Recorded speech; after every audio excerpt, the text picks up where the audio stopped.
আপনাদের একটি নামের সাথে মনে হয় আপনারা সবাই না হলেও বেশ কিছু মানুষ পরিচিত আছেন।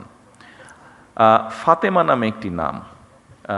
এই মেয়েটি আমার আম্মার সাথে জেলেও ছিলেন। যেহেতু আম্মা অসুস্থ ছিলেন, ও অনেক বছর ধরে আছে, আমাদের পরিবারের একজন সদস্য হয়ে গিয়েছে সে। তো এখন দুদিন আগে তার এক আত্মীয়, ওর বাড়ি বরিশালের দিকে, তো দুদিন আগে তার এক আত্মীয়, আমরা এখানে প্রসূতি মায়ের কথা বলেছি, তার এক আত্মীয় বলে তার এরকম কমপ্লিকেসি দেখা দেয়।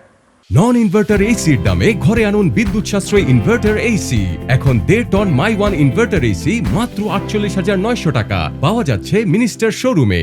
দেখা দেবার পরে হাসপাতালে নেওয়া হলো, হাসপাতালে নেওয়ার সাথে বরিশাল হাসপাতালে নেওয়া হলো, বরিশাল হাসপাতালে নেওয়ার সাথে সাথে তারা বললো বিভিন্ন রকম কমপ্লিকেসি, ওখানে ইনকিউবেটর বোধ আপনি পাঠিয়েছেন না একমিশন, তো নেই, তাকে সাথে সাথে ঢাকায় রেফার করা হচ্ছে। কিন্তু আমি যতটুকু শুনছি, আমি তো ডাক্তার না, বাট আমি যতটুকু বাসায় যাওয়ার পরে আমার স্ত্রীর কাছে শুনলাম যে সামান্য বেসিক জিনিসটাও ওখানে দেওয়া সম্ভব হয়নি বা দিচ্ছে না, ঢাকায় সাথে সাথে পাঠিয়ে দিচ্ছে। কিন্তু ফাতেমা স্বাভাবিকভাবে আমার ওয়াইফকে বলেছে, উনিও দু একজনের সাথে কথা বলেছেন, সেই জন্য ফাতেমা সেই আত্মীয় খুব স্বাভাবিকভাবে বেটার চিকিৎসা পেয়ে গিয়েছে।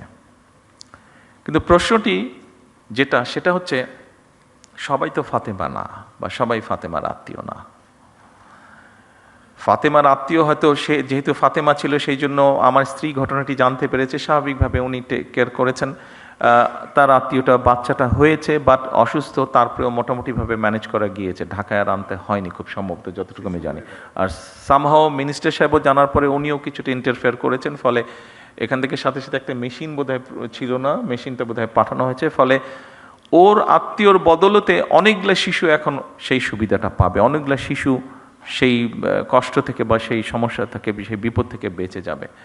কিন্তু যেই কথাটা আমি বলতে চাইছি, ওখানে যারা দায়িত্বরত ছিলেন তারা যদি আরও একটু যত্নশীল হতেন, তারা যদি আরও একটু কেয়ারফুল হতেন, তাহলে হয়তো অনেকগুলো সমস্যাকে এড়ানো যেত, সব না হলে অনেকগুলো সমস্যাকে এড়ানো যেত। আপনাদের কাছে আমার অনুরোধ থাকবে, এই দেশের একজন নাগরিক হিসাবে আমাদেরকে সাহায্য করুন, সরকারকে সাহায্য করুন, যেন আমরা কাউকে ফাতেমার আত্মীয় হওয়ার প্রয়োজন হবে না। যে কোনো মানুষ যাতে মিনিমাম হলেও চিকিৎসা সুবিধাটি দিতে পারেন। আর আপনাদের যে সমস্যাগুলো আছে, আপনাদের কাজ করতে গিয়ে যে সমস্যাগুলো আছে, আপনারা এখানে উল্টে গিয়ে করেছেন, সেই সমস্যাগুলো একবারে আমাদের পক্ষে সমাধান করা সম্ভব না, এটি আপনারাও বুঝতে পারেন।